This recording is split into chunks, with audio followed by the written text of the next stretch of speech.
Good afternoon, everybody, and thank you for joining Eureka Springs Channel, live broadcast from Eureka Springs, Arkansas. I'm Melody Purdy, your host, and I am going to be bringing together the city council candidates for the new elections coming up here in Eureka Springs. I wanted to give an opportunity for all of you out there to meet with the candidates that are running opposed this year.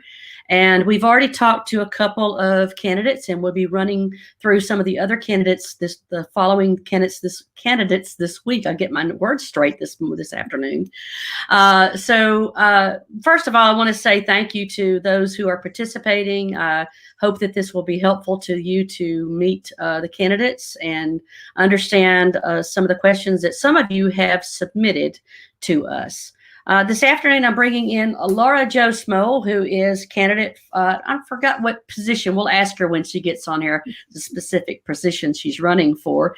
So let's bring on Laurie Jo and see if she's here. Hi, Laurie Jo. Good afternoon. How are you? I'll make sure I pronounce your last name correct. It's Smole. Smole. Okay. Yes, like holy smoly. Holy smoly. Well, I have word mush today for some reason. I've already been blah, blah, blah, blah. But anyway, we have questions that people have submitted for you guys to answer. And so I'm just going to run through those. If you have a question, by the way, if you're watching live and you would like to post a question for Laurie Jo, just place it in the comments and we'll get to you guys as soon as we can. Let me just get right to it. First of all, I wanted to ask a question. What city ordinances do you think we have right now in our books that might be a little outdated and might need to be addressed? There's several. We've had a number of ordinances passed in the last few years that have conflicts with, say, items that are pre-2005. And a good, not cleansing, but a good look through the ordinances as they stand and taking out contradictions would be really helpful for those of us who are just getting online and looking to see what the code says. We need to be sure that that is current. Okay. All right. Great. And so, another question was put in. How do you plan on involving the residents in the decision-making process? What's your method of being able to make sure that happens? Well, there's a couple things that we can do. One is that my phone number, so you can text message me at any time. My email is always posted on the city website. I have a Facebook page that you'll be able to follow me on, and you can always just run into me someplace or give me a call and tell me what's on your mind. That's for the personal one-on-one. On more of a citywide basis, one of the things I'd like to see is more community involvement in public hearings concerning major bills, such as the entertainment district bill. At the time that it was first being considered, there was not much of a move for public input, and that was really needed at that time. Mm-hmm. Also, bills affecting parks and recreation, drainage, many things, that there are avenues we can use that have not been deployed in recent years. I'd like to see come back. Okay, great. And I talked to the other two candidates about this. Some people believe that we have an affordable housing crisis here in Eureka Springs in particular. And as a city councilman, what would you do to address that issue? Well, this is one where I'm going to have to say I personally don't know, and I will need to be involved down in Little Rock and learning which offices would be pertinent to that situation, so I can bring to the table what the state is available to assist us with and what we can legally do to make sure that it's always in harmony with state and federal rules and guidelines, so we don't get bogged up and in a mess somewhere, in a tangle that we can't undo. Okay. Well, you've served with the city before. From that experience that the experiences that you've had before, what have you learned that you'd like to implement going forward? A couple things to learn to implement forward. I think that keeping the lines of communication open. There's really no such thing as open and shut. Whether it's education, whether it is getting opinions in the forms of polls or surveys or, in person, bringing people more involved. When I was with the city, I served in several posts.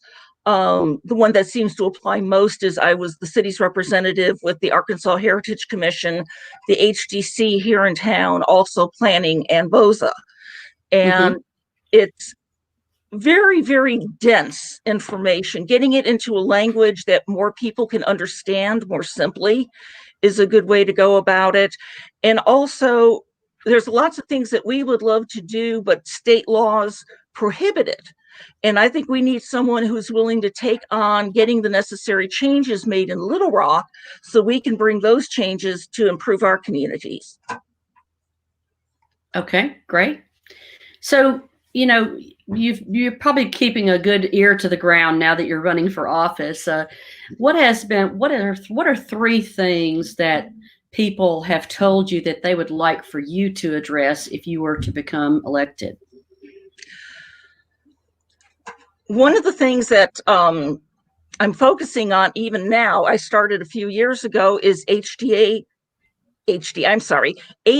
compliance, getting all of our public buildings, all of our sidewalks put into proper maintenance or configuration so that persons with disabilities, be they citizens or residents, can get in and out of our buildings and be able to be a successful sharing part of our community. We should not be putting up bars. We should be building ramps. Another thing that I am very positive about is getting at least into our major residential arteries, such as East Mountain, Pivot Rock, which I do live on, getting some kind of sidewalk or even widening the roads in a marked lane for people who walk their children, walk their dogs, pushing strollers, and on bicycle, so that there is less trying to think of the word, a reduction in near accidents and an increase of the vision of the drivers going down the street. There's often a lot of blind corners, and we need to also get rid of those. So that's two. Okay. And number three is actually demonstrating, convincing the city staff and actually demonstrating that we do want to listen to people. Okay. It's an attitude thing. That's probably the hardest to correct. And I'm sure that I will not be 100% perfect, but I would hope that I can make you feel heard, even if I'm not able to achieve what you want me to. I want you to walk away feeling that I heard and I understand your issue. Got it. Another question is someone had is like, there's a delicate balance between promoting and making our city primed for tourism. We are a tourist city, but also addressing the needs of the residents and finding a balance between the two of those. What do you feel like is the one barrier that makes both of those coincide and be kind of opposites? What's the one thing you think is the biggest area of problems in that regard? I think it's the historic luggage we've all brought with us up to this point. The feeling of many business owners that the improvement, if we make living residential improvements, that we are not making ourselves available to further their goals of increased business. Likewise, residents have needs and goals, and especially we need to share those if we're going to prosper and build in this century. That cannot always be met by keeping the historic district, the core of it, the shopping centers, as number one in our priorities. I look at this, if we're functioning as a city, cities are there for the residents. They're built so that people have health safety, physical safety, they have emergency services made available to them. And that's the primary focus of council. We have a CAPC, City Advertising and Promotion Commission. They're responsible for getting the tourists into the city. We're responsible for the tourists, once they're in the city, having a good, safe experience with us and making sure that people who live here are having fruitful lives, that they're able to be in their neighborhoods, talking with their neighbors, enjoying what the city has to offer in the way of parks and recreation, in the way of festivals for city residents, for our children to enjoy, and so they grow up in a good place. Yes, thank you. Thank you. Here's another question for you, Laurie Jo. All right. So, in regards to economic development, big one, right? So, what can a city council do to support growth in regards to property taxes, sales taxes, business regulations, and taxes? You've named a few things that the city's in charge of. A lot of the business growth, though, the getting the people to come from where they live to in town, is part of the CAPC's function. What we're looking at is making sure that there is a good time had by all once they reach the city limits. We need to make sure that our legislation, the traffic flow works for both residents and visitors. We need to make sure that there's sufficient lighting, not only in the core of downtown, but in residential areas, so people can go out and walk with their child during the dusk hours. What benefits the community is eventually going to benefit the downtown. What benefits the communities now is what's going to make more younger family people come and move into town. The more people moving into town allows us to expand the type of businesses that we can have locally. So not every business would need to be tourist oriented. People would be able to open and have fruitful businesses that are consumer oriented towards everyone who lives here. Okay, thank you very much. So in that regard, you obviously have a passion for our town. You've been in public service for a long time. You've done it before. You've been around so long now. What is your vision for Eureka Springs? What I am looking for as a vision is the council's role. It needs to take the lead now. And the most drastic need I see right within the city council space is that our master plan was developed in the 80s, before cell phones, before the modern era. We've met all those goals. The Planning Commission has done an in-depth study, and we have met all the goals that were put forward in that. What we're ready for now is to start getting that process going again and finding out where the residents want this city to be in the next 20 years. And that is long, hard work and a lot of interfacing and requires a lot of patience, but it needs to be done. We're at a place now where we don't have any direction on how to build a city on modern infrastructure. So I put that as the first one, defining our priorities, both business, but especially residential. I really see that this city has to develop for residences, bringing in younger families, keeping our retirees, making sure we're multi-generational, making sure we can walk, making sure there's places for kids to run around and play, making sure there's places for the rest of us to sit down and play a little chess or just have an iced tea in a pretty place on your street and watch people walk up and down. It's the living, it's the working, and the playing in Eureka Springs that's going to make us wholesome, and it's going to make us thrive in the next 20 years. Okay, thank you. All right, so we're going to wrap it up here. I appreciate you taking the time to answer the questions. Here's your final question for you. Okay. Basically, here, in a nutshell, why should voters mark their ballot in support of you as a candidate?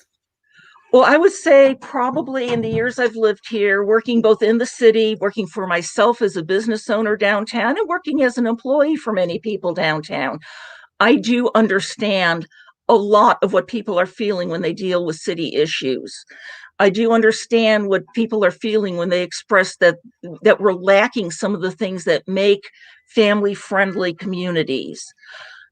I also feel that because of my business with the city and getting to know the state regulations very thoroughly, as well as the city ordinances, that I am a person who is going to go and work on those, get better definitions, interface with our state representatives, and interface with all the wonderful departments that the state has that we can take advantage of for clarity of direction, for obtaining grant monies, for making sure things happen in a smooth manner, reduce some of the contention, be an educator in what isn't able to be done, and to briefly explain why. And then if changes need to be made, I'm willing to spearhead that as well with everyone's support. Thank you very much. Thank you for having me on, Melody. Oh, you're welcome. And I just want to say before you go, I just want to say thank you for being willing to serve and for all the years in the past that you've served.